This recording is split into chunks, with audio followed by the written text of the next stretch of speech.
Welcome everyone. Thanks for joining me today. I'm in Jeffersonville, Indiana. I'm going to be taking a look at beautiful scenery here. As you can see, this beautiful house behind me, not this house. This beautiful mansion back here. We're going to be going inside that place, taking a look at that. That is the Howard Steamboat Museum. It used to be owned by the Howard family. It used to be their mansion. And we're going to be going inside there, taking a look at that, learn a little bit about the history of back there. And I also want to show you something back here. See all this? Not this, I'll tell you about that in a second. But this, sitting back behind me, stretches way down here and stretches way back over yonder over here. That is the remnants of Jeff Boat. Jeff Boat originally used to be a steamboat factory. That's where they built them. And sort of like the Belle of Louisville. That's like one of the very last few that's around. It wasn't built here. Belle of Louisville was built in another state, but that gives you an idea of what they built. And this came off of this is the original paddle off the Delta Queen. It cracked some years ago, a long time ago. It cracked, and they had another steamship that was like a twin. It was a Delta King. And so whenever this paddle broke, they took it off and took the one off the Delta King and put it on the Delta Queen. Smart thinking on their part. Something else I love throughout here is coming through this mansion. Right in front of it, they still kept the sidewalk the original same. This beautiful brick sidewalk and this beautiful brick wall. I love that they kept that and didn't rip this out and put regular old concrete through here. So the Howards had this shipyard right across the street here that has since, turned into Jeff Boat after World War II when the Howards gave it up to the Navy to build the LSTs and so forth. And then Jeff Boat took it over in 1947, and it operated until just last year. It was almost continuous operation for almost 200 years, and broke our heart when they closed it down. Yeah. But anyway, that was Howard Shipyard in the 1890s. By then they were quite wealthy, and that's when they built this house. This house was a very modern house when it was built. We didn't have an electric company, but if you were wealthy enough, you could have a generator and have electricity, and so that's what they had. But because we didn't have an electric company, the electricity was not reliable, or in this case, it went off at 10:30 at night because it was mainly used for the shipyard. So if you wanted light after then, you turned on gas. So all the fixtures are original, and they're all dual, electric and gas. Oh, wow. The center ones, of course, obviously are the electric. And these that look like the torches out here were gas fixtures. These little things hanging down were the keys that turned the gas on. A lot of the rooms, you'll see, they had them arranged to look like candles, the gas fixtures. So when they came on, it just looked like candles burning. This house has got really some unique woodwork. Most of the woodwork was done by the workers at the shipyard. Oh, yeah? And they were very skilled wood carvers. They worked on the boats, which were floating hotels. They carried not only cargo, but a lot of passengers. So they tried to make the boats as pretty and attractive as they could. And then the other feature they had was make them as fast as they could, because just like nowadays, people wanted to get there the quickest way and the most luxurious way they could. So a lot of the woodworkers were skilled, but not in doing houses. Yeah. So when they came over here to work on the house, they kept doing things a lot like they did on the boats. The floor is a prime example. It's laid at an angle. It's laid with white oak, which is the hardest wood there is. It's a boat floor. Most mansions have very decorative hardwood floors. This is not a decorative floor. It's just a very functional boat floor. And the good thing about it was the wood had been cured in the river for a boat. They were using the wood that came from the shipyard. So when we had the Great Flood in 1937, the floor did not buckle. Yeah, it was already ready for it. Yeah, that's great. Everybody else was replacing their floors, but they didn't have to. So, and a lot of the carving looks more like something you might see on a on a boat instead of in a house. Some of it looks pretty standard, but a lot of it is rather different looking and original looking. They used 15 different kinds of wood in the house because they had plenty of wood in the shipyard. Yeah. So, like this room, this hallway out here is dark oak, or not oak, I'm sorry, walnut. Dark walnut is very rare now. When we had a fire after the home became a museum in 1971, started in the basement, shot up through the stairwell here, and did a lot of damage, especially along the ceiling, kind of flashed along the ceiling. You can see this photograph here shows this hallway, how it looked after the fire. Oh, wow. And you can really see it in this piece here where it's charred up here, and it's fine down here. And that's kind of how the whole hallway was. You can tell on these doors it was all burnt up there. It was okay down there. This fireplace, this is original, all the beautiful hand-carved decoration down here. This up here had to be recreated because it was destroyed. And you can see a difference. I mean, they did a good job, but it's not like as sharp as it is down here. Yeah. On the banister over here, this one was destroyed. And because dark walnut is so rare, they couldn't find a solid piece like that's carved out of, so they had to piece it together. And they did an amazing technique where they used a laser to copy that exactly. Wow. To recreate it. But because this was cut on a machine, you can see different places where it's not as rounded and as smooth as the hand carved one was. Yeah. And of course, it's a lighter color, but it will darken with age. So Yeah, I was the first thing I noticed how dark that is compared to that. You can see where it's already, where people are touching it, it's already getting darker. There was no wallpaper. They painted, which was considered a very modern thing to do. And then they had painters, professional decorators come in and paint designs on the various rooms. Down here in this parlor, for instance, the ceiling and the walls were decorated to reflect the design that's in the Persian rug. Persian rugs are very, very faded now, but it used to have a deeper design that you can kind of see in this picture here. We're fortunate that the sons of the house were being wealthy young men, took up a lot of hobbies using the latest equipment out, and they had bought a glass negative camera and a glass plate negative, and took pictures of every room in the house, of every boat they were building in the shipyard, and they left us a wonderful record. And the great thing about it was those negatives still exist. Usually glass plate negatives either got broken or just thrown away because they were kind of cumbersome to store. But they kept all of theirs, and we had over 1,000 of them. And the University of Louisville keeps them for us now. Oh, wow. And we can still, print pictures off of them. So all these pictures you see are from glass plate negative pictures that they took back in the day. This one was obviously taken at Christmas with this kind of pitiful looking Charlie Brown Christmas tree. But that's really when Christmas trees kind of started being used. Queen Victoria set a style. Her husband was from Germany, and they always decorated trees at Christmas, so she started doing it.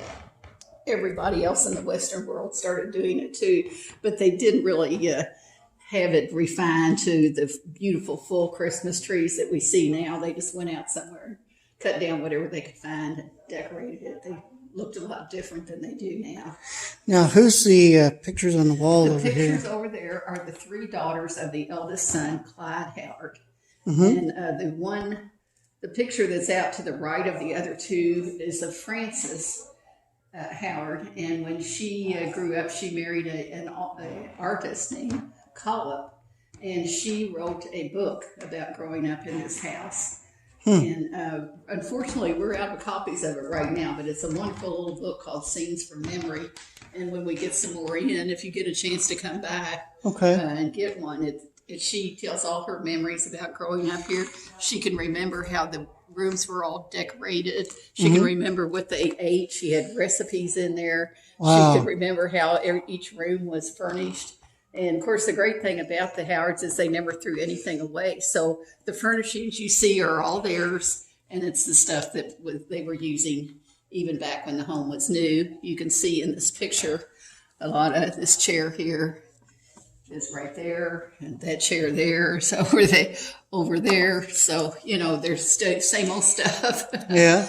They were kind of like, if it ain't broke, don't fix it. Yeah. This room, like I say, was the kind of got its inspiration from the Chicago World's Fair of 1893. They, along with a lot of other wealthy people in the country, went up there to see what the latest in appliances, decorations, and everything was. We didn't have mass media, so that's how you found out what was going on in the world, by going to a World's Fair.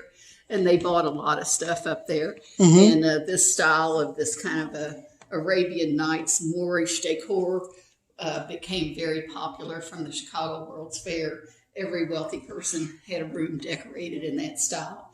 And this was kind of the wood carvers at the shipyard's idea of what a Moorish parlor would look like.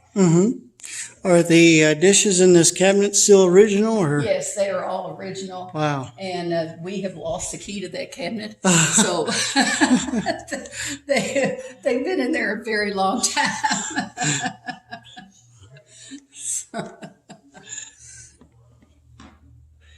The piano here had a rough life, and the one and only flood that got in the house in 1937, when the river went from being a mile wide to 24 miles wide. The piano was the only thing that was too big and heavy for them to carry upstairs. So it had to float around down here in the floodwaters for a month or so, and it fell apart. It wasn't until the 1990s that a company in Louisville was able to refinish it and put it back together for us. So it had a kind of tough life. It's a Steinway, and it's made out of an unusual wood called satin wood. So you don't see too many pianos made out of wood like that. It's a unique coloring on it. Yeah. Very pretty. And is that the Howards in that picture over here? That is James Howard and his wife. Okay. He was the one who founded the shipyard in 1834. Okay. His son Edmonds is the one who built this house, starting in 1890 and finished it in 1894. This room was designed to be like a library, and this room is golden oak. We had a fire in here in 1971 that I told you about, but all these rooms were safe because of these very large sliding doors were all closed.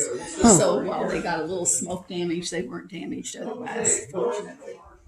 So this furniture over here is actually older than this house. It was brought from another house.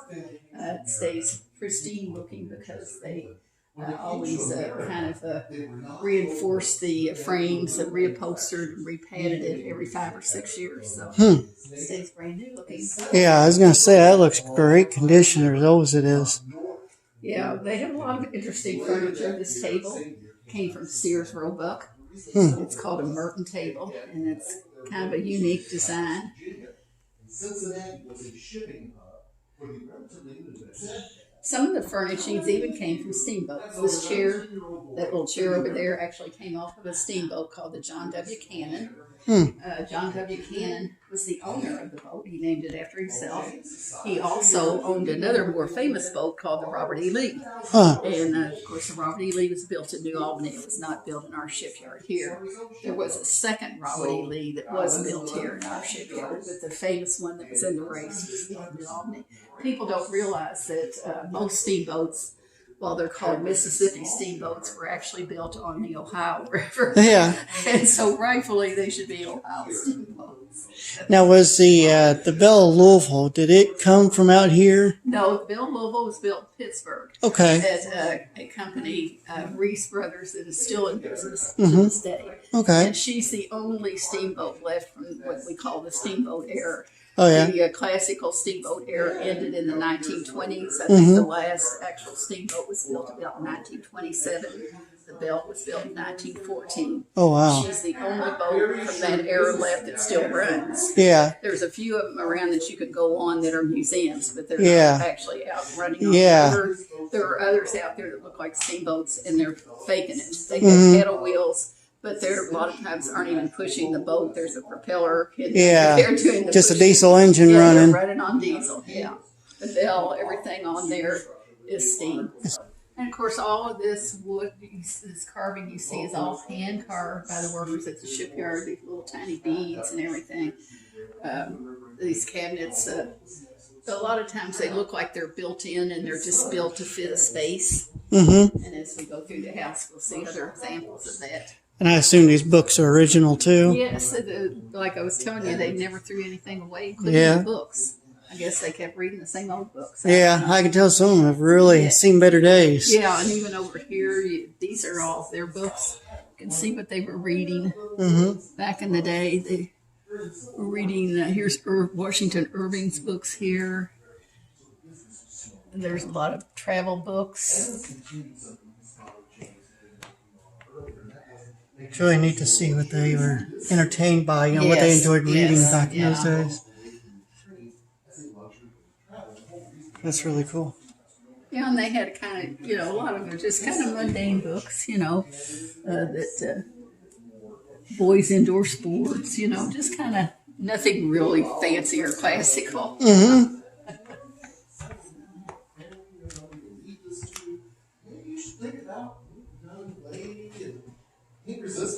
That's a portrait of James Howard, the man who founded the shipyard Mm-hmm. in his older years. He starts going to some parties that are being held at industrial. Now, is the family buried in through these areas? James is buried in Cave Hill Cemetery. It was very interesting about James because of being working on the boats and everything. He actually drowned. He was on a ferry coming from Jeffersonville going to Louisville in a horse and carriage, and a whistle or something spooked his horse. The horse started backing up and backed off the ferry. James knew how to swim. And witnesses say they saw him out there swimming around, but they think he was trying to unhook the horse from the harness. And he and the horse, unfortunately, both drowned. He was such a well-known man and so well-respected that the cities of Louisville, New Albany, and Jeffersonville all lowered their flags to half-staff in his honor. And then, of course, he took another ferry ride when he was buried because, like I say, he was buried across the river in Cave Hill Cemetery. So. This dining room here is another direct result of their visit to the Chicago World's Fair of 1893. They acquired this dining room table and the chairs up there. What they liked about the dining room table is underneath here, the legs of it represent Chinese gods that prevented floods. And little did they know that they didn't work. Yeah. Because in 1937, it flooded up. This table has several leaves. I've seen pictures where it's expanded the whole length of the room here. Oh, wow. Where they could entertain a lot. Mr. Howard used to even bring customers over for lunch from the shipyard and entertain them to lunch while he was negotiating with them. Now, they did stay in this house during the flood. The water got to right around here. They tied a boat up here in the stairwell, and they had all the doors open below to allow the current to come in, so they could just get in the boat and row in and out as they wanted. It's so unique. Yes, this was built by the workers at the shipyard, and there's one on each landing. And of course, back then, the ladies were wearing very tight corsets, and they'd be a little out of breath when they got up here and want to sit down and take a breather. And we used to have it roped off, but we decided people nowadays might want to take a little breather when they got here too. So this floor had all bedrooms on it when they lived here. They used this hallway kind of like a family room. They had chairs and furniture out here, and they could sit out here in the evening and discuss the day's events. It was a lot more informal and comfortable than downstairs. Now, what is this coming up around this doorway? That is called a cabin arch. That is just a fancy term for a support for the cabin on the second floor of a steamboat. All steamboats have, like this first deck, you can see on this model, steamboats had very, very shallow hulls because when you're out on the river, there are a lot of snags in the bottom of the river. There are a lot of sandbars. You just can't have a boat that goes very far down in the water or it gets caught up. So a man named Henry Shreve, that Shreveport, Louisiana is named after, had a lot to do with developing this very, very flat hull on the steamboat. Because the hull is so flat, you have to put the engines on the first deck because there's no hold, so to speak, to put the engines down into. So this first deck is all taken up with with the boilers and the furnaces and the whole engine of the boat. So then the second deck is where the passengers would be. And the main cabin in there was like an open area with dining rooms and so forth, dining chairs and so forth. And then they cabins along the side that you could go into to sleep at night. And they had these supports to hold that up, because then on the next deck up, they had another smaller cabin area for the crew. So they need support on that roof. If you go on the Belle, you might notice that her supports look very much like these. This came off of the Robert E. Lee. Okay. Which this is a photograph of the Robert E. Lee. Some of them got quite elaborate because, like I say, they were in the business of making them attractive for their customers. This photograph here of the John W. Cannon, from which we saw the chairs downstairs, you can see these arches are quite elaborately carved and made it quite beautiful in there. Now, whatever happened to the Robert E. Lee? Well, the Robert E. Lee, just like most boats, didn't last too long.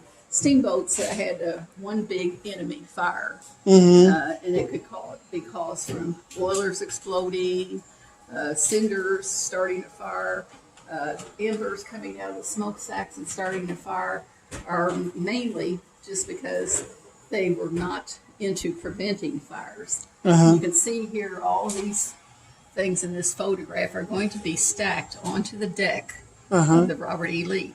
People are going to be in these cabins, but sometimes if they have a whole lot of cargo, they will even stack it outside these cabin doors, so they don't have a way to get out except through the inside main room. So that wasn't safe to start with. Yeah. And then secondly, because the hull is so flat, they have to stack them so that there's a balance, so the boat isn't too heavy on one side or the other. And so because of that, they really didn't pay too much attention about what they were stacking where. They were just wanting it to be equal on each side. So they would put like a load of kerosene next to a couple bales of hay for this side, and then something of equal weight on the other side. Well, then somebody comes along with a cigar and accidentally drops the ash onto the kerosene, and then the bale of hay is right next door, and the next thing you know, the whole thing's gone. So the average steamboat lasted maybe 6 or 7 years. And that's another reason why it's a real miracle we have even one left. Because they were into putting the fire out when it started, but not into keeping it from starting. They just assumed that there was a fire going to start sooner or later. A lot of these things in here came off of steamboats. The Robert E. Lee had her own signature thing that she used, and that was these Greek key design. All of her silverware had that on it. And when I say silverware, it really was silver. They did not use what we would call hotel furniture. Like you could see from those chairs downstairs, they used good wood. They used real crystal and real silver. So you could take them out and use them in your home if you wanted to. A couple other pieces came from the Robert E. Lee. This piece here that held the cruet jars and so forth also came from the Robert E. Lee, as did this little pitcher up here. So if you ever go to a yard sale and see a silver piece with that design on it, grab it, because that means it came from the Robert E. Lee. And these pictures around here are ones that they had built over in the shipyard? A lot of them are. A lot of them have been donated to us. This boat here was the largest steamboat ever built. The Sprague was not built here. It was built in Dubuque, Iowa. Of course, being a modern house, they had plumbing all over the place. Here again, it wasn't, we didn't have the water company like we have now. They had a cistern out in the yard that pumped water to a cistern in the attic, and it just came down through the pipes by gravity. Model over here is one of the best models we have. This particular model actually will work if you put it in a pond or a swimming pool or something. The paddle wheels will actually go around by remote control. This particular boat was using coal as a fuel. Before that, they used mainly wood. And then they moved into like the Belle is using like a combination of like a I don't know what you'd call it, like a kerosene diesel, some kind of combination. It's not running on that. That's just heating the boilers to make water. It's running on steam. So these boats had the pipes going all through the walls everywhere with steam, keeping the lights on, of course, keeping the engines going, keeping everything on them working. You might notice there's rows of buckets and holders out here. That was to fight the fires that they expected because they were doing nothing to prevent them. Yeah. And we actually have some down here that came off of the boat. The problem with them is, just like people do today, if they had a need for something like that, they would lift it up, pour the water out, and take it off to their cabin. Yeah. So in order to keep them from doing that, they actually made the buckets round on the bottom. As you can see, anybody going to their cabin would just have like a very narrow opening in the front to go up into their cabin, and no way to get out of it. If it was I could see a lot of horrible accidents happening like that. Yeah. This door up here is actually from the Robert E. Lee. It's a cabin door. There's a lot of things here that got to be a tradition with the steamboats and with other boats all over the world. In the early days, when not everybody read, they took to painting pictures on the door. So if you weren't sure what number it was, you just looked for the door that had the natural bridge or had the tree or whatever, and you could find your cabin that way without reading the number. And also they took to naming the cabins after the states. So you would be in like the Alabama room or the Indiana room or whatever, just the states that were in existence back in those days. Didn't have an Alaska room or anything like that. Yeah. But because of that term, people all over the world started calling the cabins on their boats and ships staterooms. And that's where that term comes from. These are some larger models. This is that Sprague I was telling you about. It was the largest steamboat ever built. The wheel, it's hard to tell. I've seen pictures, and I wish we had one out here, because if you stood a man by this paddle wheel, he'd only be about that tall. Wow. The paddle wheel is absolutely huge, and if it was in a narrow part of the river when it was getting going, just the pressure of those boards hitting the water and pushing would vibrate the buildings on each side of the river until it got going. But once it got going, it was extremely efficient. It could go very fast. She could push like 20 some odd barges. Wow. Nowadays, the largest tow you see is 15 barges. But she could push even more than that. You might notice all these lines stretched all over her this way and across that way. Those were called hog lines. Large boats with weight on this end and then weight on this end from the boilers would do something they called hog up, where each end would sag down and the middle would kind of bend up like the back of a wild hog. So what they would do to keep it from doing that would put all these lines to keep it stretched out. These are whistles that you see here and down there. That's also a whistle. Steamboats were not like train whistles. They had their own signature combination of notes, and that's how they were identified. The pilots back in those days were really amazing, because not only did they have to memorize the whole river, where all the sandbars were and everything, to get their license, they had to memorize these tones of all these boats. That's how they were identified. They had a lot of signals to tell you they were pulling in, pulling out, passing, whatever. But it was the sound of the whistle that told you who it was telling you that. And just like with the bell, I've heard it all my life. I was in Cincinnati and she appeared and blew her whistle. I would know it was the bell. You know? But they had to memorize all of them. This brass bed came from the Chicago World's Fair, like so many of their things did. They bought 3 of them. They paid $418 for all 3 of them. And we know this because we still have the receipt. Oh, wow. Because there again, they didn't throw anything away. You know? So, that's incredible to still have that original receipt for that. yes, yeah.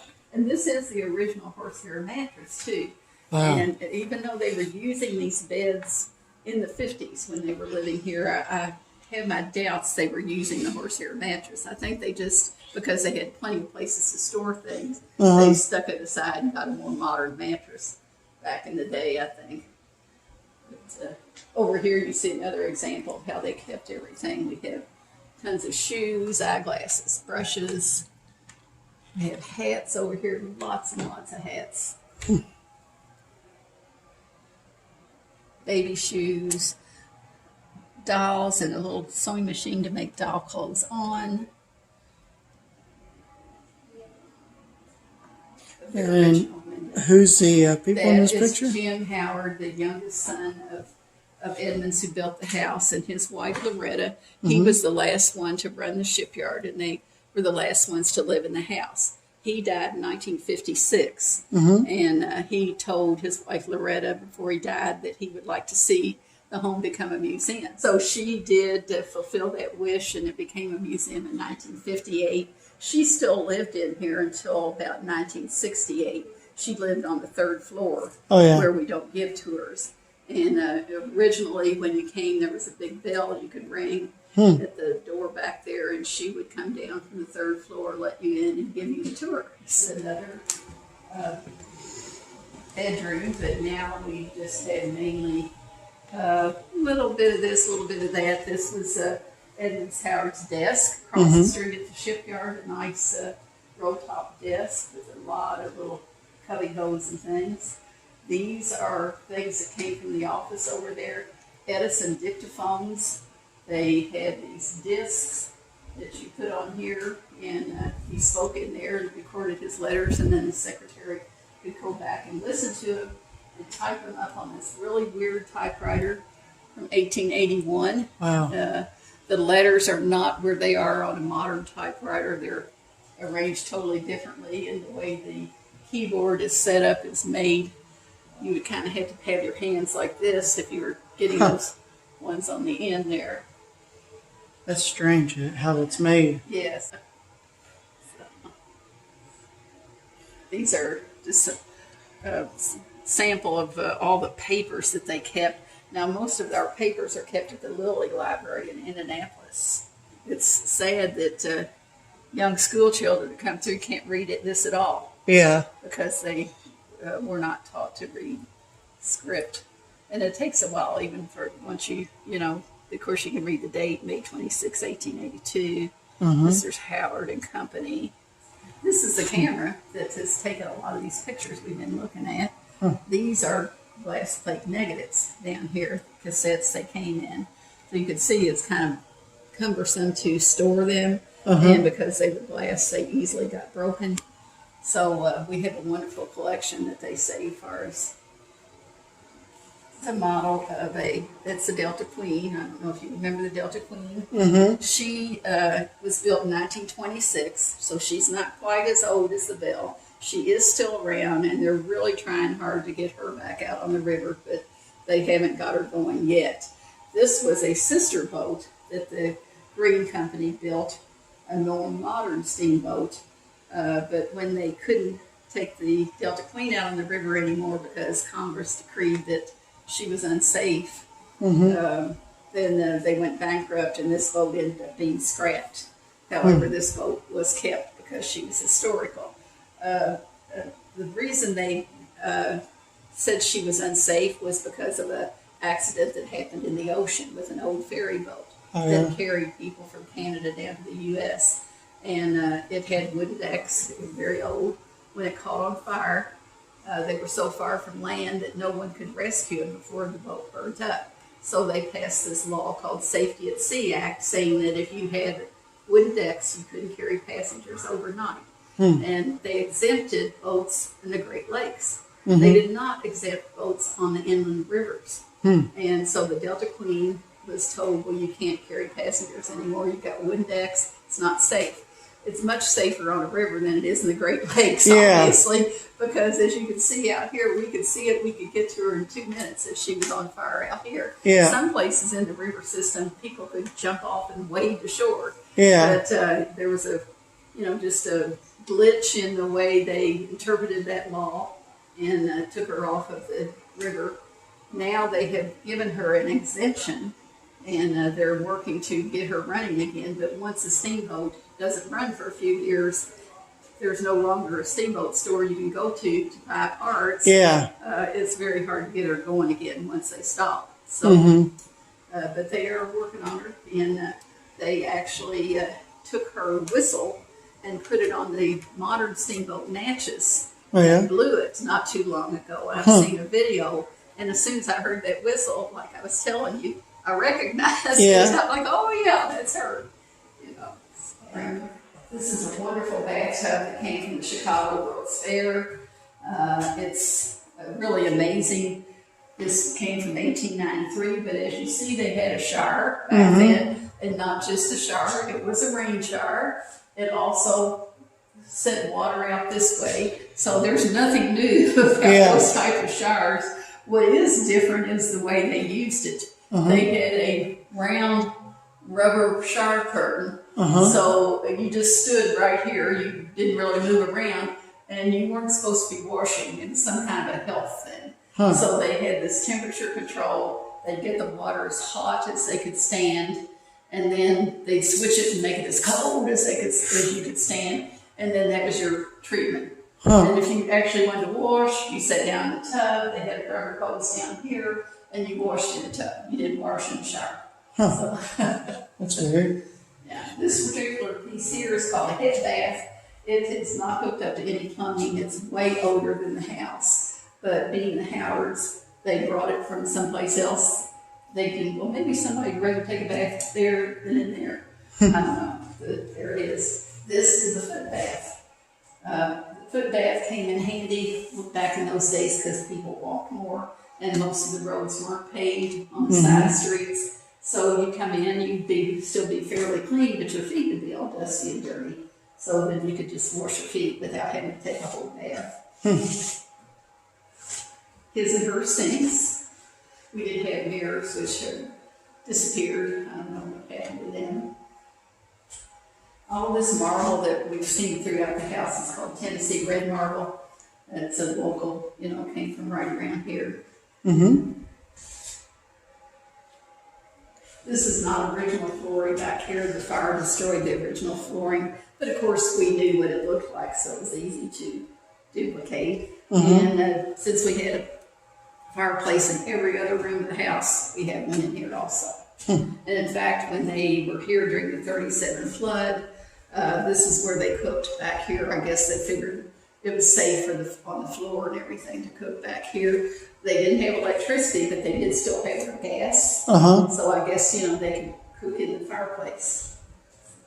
These pictures over here that you were glancing at before we went up kind of show you how they had the walls hand painted with the flowers.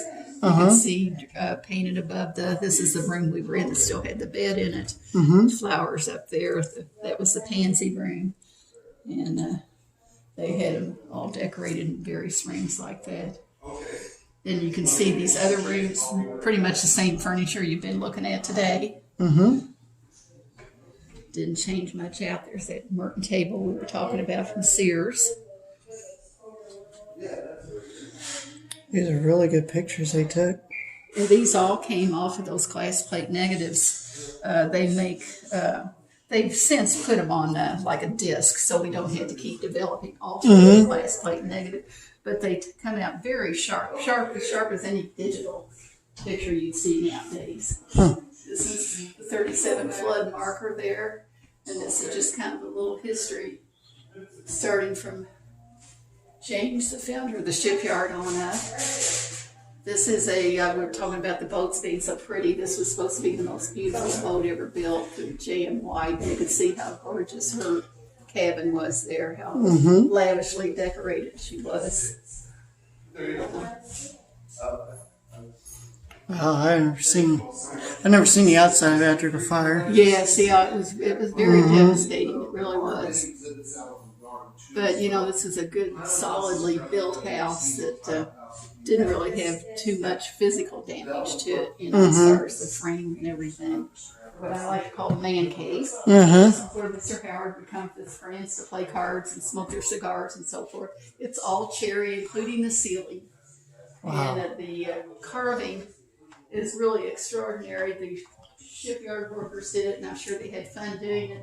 This carving kind of gives you an optical illusion, depending on the time of the day and how the light's coming in. This looks like it's curved out, and then sometimes it looks like it's curved in. Yeah. It's really cool. the way they did that. And of course, this being the man cave, Mr. Howard had the most luxurious record player back here.